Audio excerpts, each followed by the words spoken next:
ये बात उन दिनों की है जब बुद्धा मरवन में अपना समय व्यतीत कर रहे थे। इस समय तक बुद्ध की प्रसिद्धि दूर दूर तक फैल चुकी थी। बहुत दूर दूर से लोग अपनी चिंताओं और परेशानियों का समाधान खोजने के लिए उनके पास आते थे। ऐसे ही एक दिन जब बुद्धा मरवन में अपने शिष्यों को प्रवचन दे रहे थे तो एक अधेड़ उम्र का व्यक्ति अपने 20 वर्ष के पुत्र को अपने साथ लिए बुद्ध की तरफ चला आ रहा था। जब यह प्रवचन स्थल के पास पहुंच गए तो एक नजर उन पर डाली और इशारे से बैठने के लिए कहा। जब प्रवचन समाप्त हो गया और सभी लोग वहां से चले गए तो बुद्ध ने उस व्यक्ति को अपने पास बुलाया और बैठने के लिए कहा। वहां चारों तरफ हरियाली छाई हुई थी, मौसम बहुत सुहाना था और तरह तरह के पक्षियों की आवाजें गूंज रही थी। ऐसा नजारा देखकर उस व्यक्ति को अंदर से असीम शांति महसूस हो रही थी। इसके बाद बुद्ध ने उस व्यक्ति से आने का कारण पूछा तो इस पर व्यक्ति ने कहा, यह तथागत, मैं 2 दिन की लंबी यात्रा करके अपने पुत्र को आपसे मिलवाने लाया हूं। यह मेरा इकलौता पुत्र है और यह हर समय थका थका रहता है। ऐसा लगता है जैसे इसके अंदर कोई जान ही नहीं है, कोई प्राणी नहीं है। इसका स्वभाव भी काफी चिड़चिड़ा हो गया है। अगर हम इससे कुछ भी कहते हैं तो यह हमारी छोटी छोटी बातों पर गुस्सा हो जाता है। इसके देखने की क्षमता भी उम्र से पहले ही कमजोर हो गई है और इसके बाल भी सफेद पड़ने लगे हैं। इतनी कम उम्र में इतनी बड़ी उम्र का लगना मुझे तो कुछ समझ नहीं आ रहा। जब मैं अपने पुत्र को वैद्य जी के पास लेकर गया तो उन्होंने कुछ औषधि दी और कहा, अपने पुत्र को तनाव कम लेने के लिए कहो। वो अपने दिमाग में बहुत अधिक तनाव लेता है, इसलिए उसकी ऐसी हालत हो गई है। लेकिन मुझे उनके बहुत समझाने के बाद भी तनाव का मतलब समझ नहीं आया। मुझे नहीं पता कि तनाव होता क्या है, यह किन कारणों से आता है और उसे कैसे अपने पुत्र के दिमाग से निकालूं। लेकिन मुझे सबसे पहले तो यह समझना है कि तनाव होता क्या है। इसीलिए तथागत मैं आपके पास आया हूं। कृपया आप मेरी समस्या का समाधान कीजिए। यह सुन बुद्ध उसके पुत्र को बड़े ध्यान से देखते हैं, उसके चेहरे को देखते हैं, उसकी आंखों को देखते हैं और फिर उसके हाथों की नब्ज को भी देखते हैं। यह सारी विधि करने के पश्चात बुद्ध उस व्यक्ति से कहते हैं, तनाव लेना तो कोई नहीं चाहता, लेकिन फिर भी यह तनाव लोगों के दिमाग को दीमक की तरह पकड़ लेता है और व्यक्ति जान भी नहीं पाता कि वह तनाव में जी रहा है। लेकिन अगर व्यक्ति तनाव के कारणों को अच्छे से समझ लेता है और तनाव के बारे में कोई ऐसा पैमाना बना लेता है जिससे वह जान सके कि वह कितने तनाव में है, तो वह इस समस्या का समाधान भी खोज सकता है। सबसे पहले तो तुम ये समझो कि तनाव होता क्या है। जब भी कोई व्यक्ति कोई काम कर रहा होता है लेकिन उसका मन कहीं दूर भटक रहा होता है, कल्पनाओं में होता है, तो उसके शरीर और मन के बीच एक दूरी पैदा हो जाती है। यह दूरी जितनी अधिक होगी, व्यक्ति उतनी ही ज्यादा बेहोशी की अवस्था में होता है और शरीर व मन के बीच की इसी दूरी, इसी खिंचाव को तनाव कहा जाता है। आखिर कोई पसंदीदा खेल खेलने के बाद व्यक्ति चुस्ती और प्रसन्नता से क्यों भर जाता है, जबकि उसने तो अपने शरीर को थकाया है। लेकिन समझने वाली बात यह है कि खेलते समय मन और शरीर एक साथ पूरी तरह से उस खेल में केंद्रित होते हैं, जिससे शरीर और मन के बीच दूरी पैदा नहीं होती और कोई तनाव पैदा नहीं होता। और अगर दिमाग में कोई तनाव था तो वो भी दूर हो जाता है। लेकिन इसके विपरीत जब हम कोई ऐसा काम करते हैं जो हमें पसंद नहीं है तो हमारा कसूर तो उस काम को कर रहा होता है, लेकिन हमारा मन कहीं दूर कल्पनाओं में भटक रहा होता है, जिससे शरीर और मन के बीच एक दूरी पैदा हो गई और तनाव ने जन्म ले लिया। इसीलिए व्यक्ति को एक समय पर सिर्फ एक ही काम करना चाहिए और अपने तन और मन की सारी शक्ति उसी एक काम पर लगा देनी चाहिए, जिससे व्यक्ति के अंदर तनाव पैदा ही ना हो। इसके बाद बुद्ध ने कहा, तनाव पैदा होने के मुख्य 8 कारण होते हैं और जिसने इन कारणों को समझ लिया वो जीवन भर तनाव मुक्त रह सकता है। मुख्य कारणों में सबसे पहला कारण है अति महत्वाकांक्षी होना। महत्वाकांक्षी होना अच्छी बात है, लेकिन क्या कभी आपने इस बात पर ध्यान दिया है कि इंसान के लक्ष्य कभी पूरी ही नहीं होते।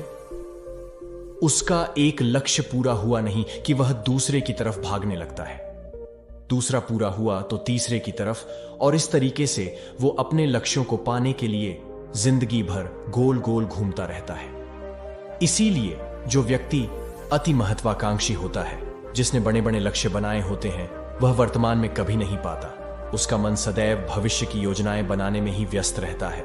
उसका शरीर तो वर्तमान में रहता है लेकिन भविष्य में ही रहता है, जिससे मन और शरीर के बीच दूरी पैदा हो जाती है और वह तनाव भरी जिंदगी जीने लगता है। बुद्ध के मुंह से यह बात सुन उस लड़के ने कहा, बुद्ध, तो फिर इसका मतलब है कि हमें लक्ष्य नहीं बनानी चाहिए, क्योंकि लक्ष्य बनाना भी तो महत्वाकांक्षी ही है। इस पर बुद्ध ने कहा, जीवन में लक्ष्य बनाना कोई गलत बात नहीं है, लेकिन समस्या तब उत्पन्न होती है जब वो अपना पूरा ध्यान उस लक्ष्य से मिलने वाले परिणाम पर ही लगा देते हैं और उसके परिणाम की चिंता करते रहते हैं। व्यक्ति को वर्तमान में जीना आना चाहिए। आप लक्ष्य बनाइए और उस लक्ष्य की प्राप्ति के लिए कड़ी मेहनत करिए, लेकिन साथ ही साथ आपको इस बात का भी ज्ञान होना चाहिए कि आप अभी वर्तमान में जी रहे हैं और वर्तमान ही सत्य है। बुद्ध ने आगे कहा, तनाव का दूसरा सबसे बड़ा कारण है ईर्ष्या। जब व्यक्ति ईर्ष्या और जलन से भर जाता है तो उसका मन अंदर से सड़ने लगता है। ईर्ष्या एक आंतरिक घाव है। आंतरिक घाव यानी मन का घाव। व्यक्ति के शरीर का घाव तो भर सकता है, लेकिन मन का घाव कभी नहीं भर सकता। इसीलिए व्यक्ति को दूसरे की खुशी और तरक्की से कभी ईर्ष्या नहीं करनी चाहिए, क्योंकि तनाव का कारण है। इसके बाद बुद्ध ने तनाव का अगला कारण बताते हुए कहा कि आरुषिपूर्ण काम करने से भी मन में तनाव पैदा होता है। जो काम करना हमें पसंद ही नहीं है, जिसमें हमारी रुचि ही नहीं है, उस काम में हमारा मन लग ही नहीं पाएगा। हमारा शरीर तो वही बैठा रहेगा, लेकिन हमारा मन कल्पनाओं की उड़ान भरेगा, जिससे शरीर और मन के बीच दूरी पैदा हो जाती है और व्यक्ति तनावग्रस्त हो जाता है। इसीलिए इंसान को हमेशा अपनी रुचि के अनुसार ही कार्य करनी चाहिए। अगर व्यक्ति ने यह पता कर लिया कि उसे कौन सा काम करना पसंद है और वो उसी काम को अपने जीवन का लक्ष्य बना लेता है, तो फिर वो काम उसके लिए काम नहीं बल्कि खेल बन जाता है। फिर बुद्ध ने कहा, तनाव का चौथा कारण होता है किसी दूसरे से अच्छा रखना।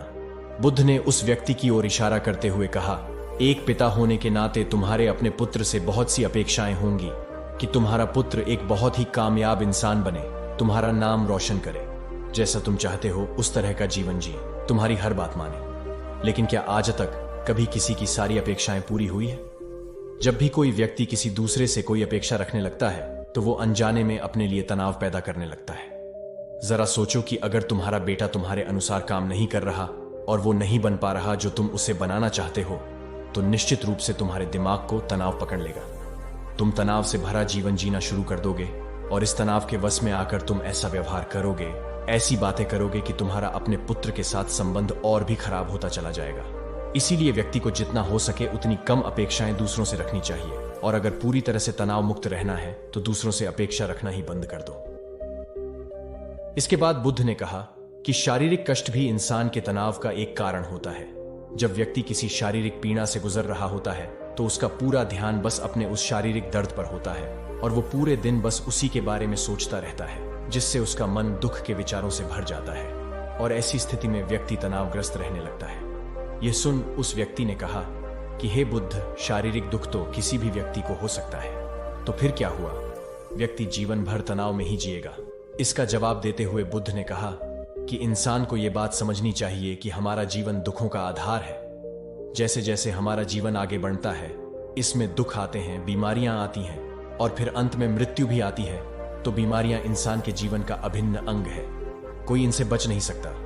बस किसी किसी के जीवन में ये समय से पहले आ जाती है तो किसी के बाद में पड़ती सबको है। जब इंसान का मन इस बात को अच्छे से समझ लेगा तो फिर वह अपनी बीमारी के बारे में सोच सोच कर ज्यादा तनाव नहीं लेगा, क्योंकि यह हमारे जीवन का अभिन्न हिस्सा है और इसके लिए व्यक्ति को शारीरिक रूप से भी अभ्यास करते रहना चाहिए। अपने जीवन में व्यायाम और स्वस्थ जीवन शैली को भी जगह देनी चाहिए ताकि उसका शरीर लंबे समय तक निरोगी रहकर सही से काम कर सके। तनाव का अगला कारण होता है अपनी योजनाओं को समझने के लिए समय न देना। कुछ लोगों के दिमाग में कोई विचार आया नहीं है कि वो बिना सोचे समझे उस पर काम करना शुरू कर देते हैं, और जब उस काम में उन्हें असफलता मिलती है तो वह तनाव से भर जाते हैं, क्योंकि उन्होंने उस काम को शुरू करने से पहले उसके बारे में पूरी जानकारी इकट्ठा नहीं की थी। इंसान को कोई भी काम शुरू करने से पहले उसके अच्छे और बुरे परिणामों के बारे में ठीक से सोच विचार कर लेना चाहिए। इंसान को इस बारे में भी सोच लेना चाहिए कि अगर ये योजना सफल नहीं हुई तो फिर इसके बाद मैं क्या करूंगा। इसलिए व्यक्ति को अपनी योजनाओं को ठीक से समझने के लिए पूरा समय देना चाहिए ताकि बाद में उस योजना की वजह से तनाव पैदा ना हो। तनाव का सातवां सबसे बड़ा कारण होता है टाल मटोल करना, आज के काम को कल पर टालना। आप लोगों ने यह कहावत तो सुनी होगी कि आलसी इंसान के शरीर का सबसे बड़ा शत्रु है। इंसान आलस्य की वजह से आज के काम को कल के लिए टाल देता है और फिर काम को टालना उसकी आदत बन जाती है। काम को कल पर टालने वाले व्यक्ति का काम कभी भी समय पर पूरा नहीं हो पाता, और अगर किसी तरह से पूरा हो भी जाता है तो वह उतना अच्छा नहीं हो पाता जितना अच्छा उसे किया जा सकता था। और फिर यह बात व्यक्ति के अंदर तनाव पैदा करती है। लेकिन काम को टालना या काम को एकदम अंत समय पर करना एक आदत है। इसीलिए व्यक्ति ना चाहते हुए भी बार बार अपनी इस आदत का शिकार बन जाता है और काम को टालता रहता है। और फिर जब काम की समय सीमा पास आ जाती है तो वह तनाव से भरकर काम को पूरा करने का प्रयास करता है। इसीलिए तनाव मुक्त रहने के लिए व्यक्ति को काम को टालने की आदत छोड़नी पड़ेगी। और यह तभी संभव है जब व्यक्ति काम को समय से पहले खत्म करने का निश्चय करे। सबसे आखिरी और सबसे प्रमुख कारण जो तनाव का होता है वो है ज्यादा सोचना। लगातार सोचते रहना भी एक बीमारी है और यह उस व्यक्ति में सबसे ज्यादा पाई जाती है जो कपोल कल्पनाएं करता है, जो अतीत की घटनाओं और भविष्य की बातों के बारे में सोचता रहता है, जो बेवजह के अनुमान लगाता रहता है। इसीलिए व्यक्ति को ज्यादा सोचने की आदत पर लगाम लगाना चाहिए। इसके लिए जितना हो सके खुद को काम में व्यस्त रखना चाहिए और हर दिन ध्यान का अभ्यास करने को अपने जीवन का हिस्सा बना लेना चाहिए। बुद्ध के मुंह से यह सारी बातें सुनकर उस व्यक्ति ने हाथ जोड़कर कहा, बुद्ध मेरा पुत्र तो अभी मात्र 20 वर्ष का ही है और इसमें अभी इतनी समझ भी नहीं है कि यह आपकी बताई सारी बातों का एक साथ पालन कर सके। आप कृपया करके तनाव मुक्त रहने का कोई आसान सा तरीका बता दें जिससे मेरा बेटा उसका अनुसरण भी कर सके और तनाव मुक्त भी रह सके।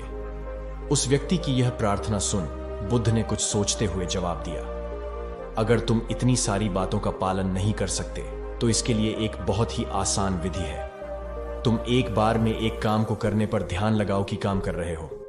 उस समय पर सिर्फ उसी काम को करो, सिर्फ उस पर ही अपना पूरा ध्यान लगाओ। और अगर तुम्हारा मन इधर उधर भटक जाता है तो जैसे ही तुम्हें याद आए उसे वापस फिर उसी काम में लगा दो।